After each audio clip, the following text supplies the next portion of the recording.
Tere! Mina olen Peedu Kass ja olen Viljandi Kultuuriakadeemia rütmimuusika õppejõud. Räägin teile kontrabassist.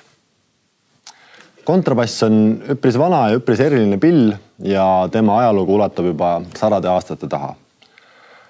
Kuna siiamaani seda pilli mängitakse, siis see näitab seda, et see pill on ikkagi oma koha ära teeninud ja tema olulisus pole kadunud kusagile. Esmapilgul paistab, et kontrabassi puhul on tegemist suure viiuliga, mida ta mingis mõttes ka kindlasti on. Kontrabassi mängitakse samuti poognaga kui ka sõrbedega ja väga paljus tehnilisest plaanist on sarnast viiuli või cello mänguga. Kui olla natukene ajalooliselt täpsem, siis tegelikult viiul ei olnudki kontrabassi nii-öelda esiisa, vaid hoopis oli selline barokkpill nagu gamba ja tänapäeval mängitaksegi peamiselt ainult barokkmuusikas. Kontrabass on traditsiooniliselt saatepill ehk siis saateinstrument ja tema põhiline roll või eesmärk muusikas on tekitada see vundament ja see põhi või üldse luua see selline keskkond, kus teised pillid saavad mängida või hästi kõlada. Ehk siis kõik meloodiapillid tahavad, et kontrabass näiteks neid saadaks, sest neil on kohe hakkab parem. Neil on lihtsam, neil on meeldivam ja muusika on täidlasem ja mahlasem. Mängin siinkohal paar traditsioonilist näidet kontrabassi tüüpilisest saatepartiist. Näiteks ühe lihtsa laulukese saade võib kontrabassil kõlada umbes niimoodi.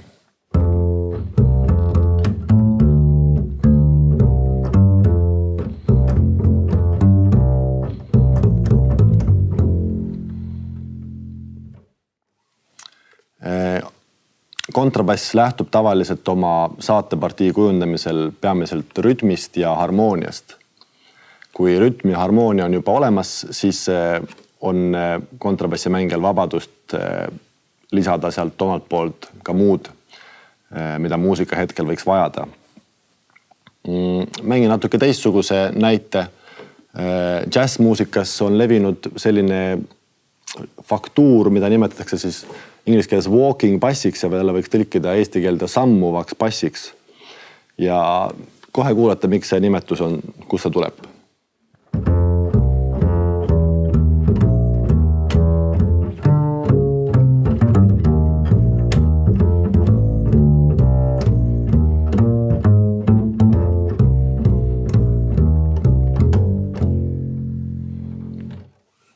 Selline kõndiv faktuur, mis sammub edasi ja tekitab jällegi sellise põhja, mille peale teistel instrumentidel on mõnus mängida. Tänasel päeval ei ole kontrabassi roll enam niivõrd traditsionaalne ja kontrabassi mängijalt oodatakse ka seda, et lisaks sellisele tüüpilisele saatepartiile oskaks ta ka improviseerida, mängida soolot ja tekitada erinevaid kõlamaastikke. Proovin siinkohal kasutada ka sellist asja nagu poogen. Võib-olla märkasite, et poognaga ma siiamaani pole kuigi palju mänginud. See tuleb sellest, et poognamäng on kontrabassi puhul levinud põhiliselt klassikalises muusikas ja kõiksugustes teistsugustes stiilides nagu näiteks pop, rock muusika, funk muusika, blues, jazz on enamasti põhiliseks siis hääle tekitajaks need 2 sõrme siin, selle paremal käel, millega siis keeli tõmmatakse. Aga natukene tekitan teile kõlamaastikke.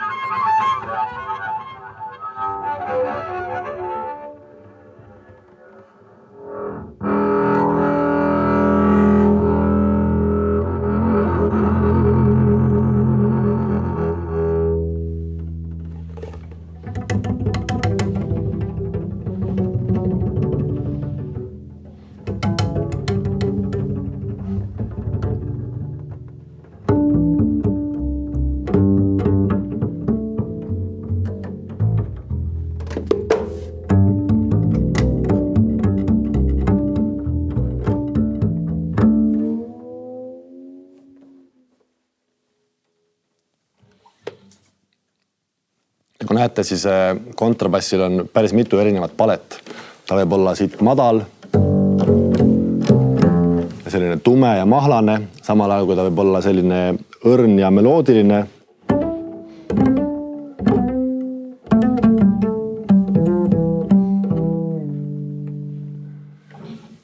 Ehk siis see pill on teatud mõttes kui selline kameeleon. Ta võib kehastuda erinevatesse rollidesse ja täita neid võrdlemisi edukalt.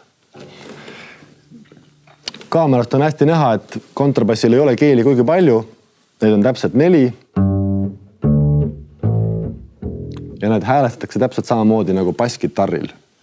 Basskitarr on oma rolli poolest võib-olla ka üks sarnasemaid instrumente kontrabassile. Kontrabassi mängutehnika teeb hästi eriliseks see, et siin kaela peal, kus mu vasak käsi liigub, siin ei ole neid griffe ega neid nii-öelda astmetraate ega ka mingisuguseid jooni, mis ütleks mulle, kuhu oma käsi täpselt panna.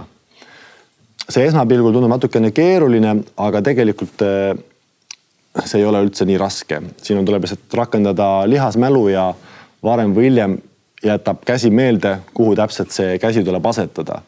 See on umbes nagu jalgrattasõit või autosõit, et esimene kord vaatad, mida sa teed, aga teine kord juba tuleb iseenesest välja. Kuna kontrabassi kaelal ei ole neid traate ja griffe, siis kindlasti alguses valmistab natukene suuremat peavalu siis see, kuidas mängida kontrabassi nii, et see häälestuks ja see oleks puhas, aga see õnnestub tavaliselt kõikidel varem või hiljem.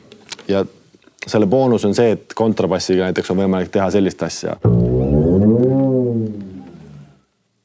mida enamasti teistel pillidel ei saa teha või on äärmiselt raske teha. Mängin teile lõpetuseks ühe loo. See on väikene jupp ühest tuntud džässistandardist nimega Autumn Leaves.